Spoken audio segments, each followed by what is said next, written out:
দীর্ঘ ব্রিটিশ বিরোধী শাসন শোষণের বিরুদ্ধে সংগ্রাম করতে করতে মহান মুক্তিযুদ্ধের মধ্য দিয়ে দেশ অর্জন করেছি। তারপরে গণতন্ত্র সুপ্রতিষ্ঠিত হয়নি বলেই 90-এর গণঅভ্যুত্থান এবং 24-এর রক্তক্ষয়ী গণঅভ্যুত্থান আমাদের সংগঠিত করতে হয়েছে।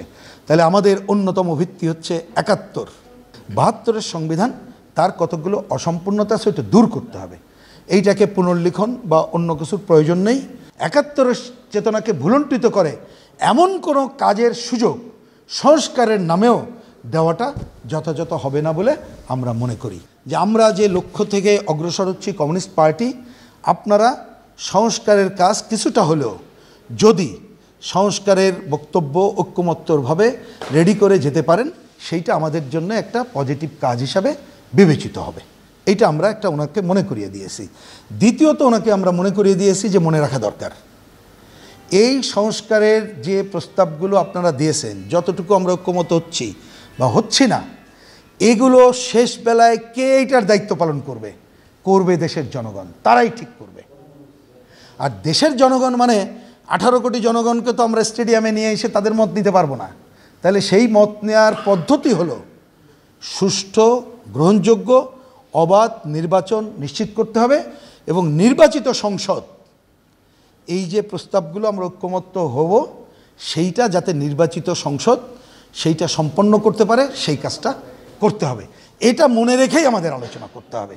সংবিধানের যেমন প্রস্তাবনার আলোকে আমাদের কাছে মনে হয়েছে যে এইটা আমাদের এই দেশ বাংলাদেশ দীর্ঘ ব্রিটিশ বিরোধী শাসন শোষণের বিরুদ্ধে সংগ্রাম করতে করতে মহান মুক্তিযুদ্ধের মধ্য দিয়ে দেশ অর্জন করেছি। তারপরে গণতন্ত্র সুপ্রতিষ্ঠিত হয়নি বলেই 90-এর গণঅভ্যুত্থান এবং 24-এর রক্তক্ষয়ী গণঅভ্যুত্থান আমাদের সংগঠিত করতে হয়েছে। তাহলে আমাদের অন্যতম ভিত্তি হচ্ছে 71। এই 71 মানে আমাদের পুরো দেশবাসীর আকাঙ্ক্ষার সমাজ, সাম্যের সমাজ, আইনের সামাজিক ন্যায় বিচারের সমাজ, সমাজে সকলের মর্যাদা সম্পন্ন সমাজ, সেইটাকেই ভিত্তি করে আগাতে হবে। কিন্তু ওনাদের প্রস্তাবনায় আমাদের কাছে অনেক সময় মনে হয়েছে এইটা যেন 71-কে অনেক সময় 24 দিয়ে রিপ্লেস করা হচ্ছে। আমরা বলেছি এইটা যথাযথ না। মুক্তিযুদ্ধের চেতনা যেমন থাকবে, অবশ্যই 24-এর গণঅভ্যুত্থানের আকাঙ্ক্ষাও থাকবে। মানে মুক্তিযুদ্ধের মধ্য দিয়ে অর্জিত যে সংবিধান, আমি সেইটার কথা বলছি। 72-এর সংবিধান তার কতগুলো অসম্পূর্ণতা সেটা দূর করতে হবে। এইটাকে পুনর্লিখন বা অন্য কিছুর প্রয়োজন নেই।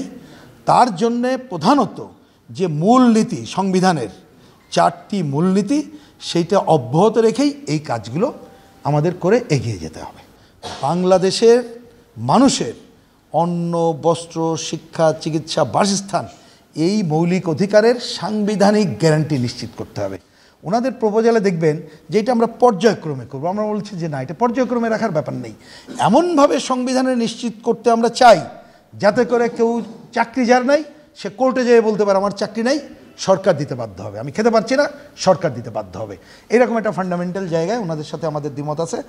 নির্বাচন সংস্কারের বিষয়ে ওই যে দ্বিকক্ষ এবং অন্য জায়গাগুলো দেখবেন সংবিধানের সাথে যেগুলো সাংঘর্ষিক, আমরা ওইটার সাথে একমত হয় নাই। এবং সংবিধান সংস্কারের সাথে একটু আগে যে কথাগুলো বলেছি, ওনারা যে যে কাজগুলোর কথা বলেছে, ওইটার সাথে আমরা ঐক্যমত্য পোষণ করেছি। কিন্তু আমাদের নির্বাচন কমিশনকে বাদ দিয়ে অন্য কোনো টিম গড়ে তোলা বা একটা উপরে অনির্বাচিত সুপ্রা টিম গড়ে তোলা, তার সাথে আমরা ঐক্যমত্য হইনি। এটা মনে রাখা দরকার। আপনারা যে সংস্কারের প্রস্তাবগুলো নিয়ে আসছেন, এইটা আমরা বারবার মনে করে দিয়েছি, এটা কিন্তু করার দায়িত্ব হচ্ছে নির্বাচিত পার্লামেন্টের। এর বাইরে অন্য কাউকে দিয়ে করার কোনো প্রচেষ্টা নেওয়া ঠিক হবে না।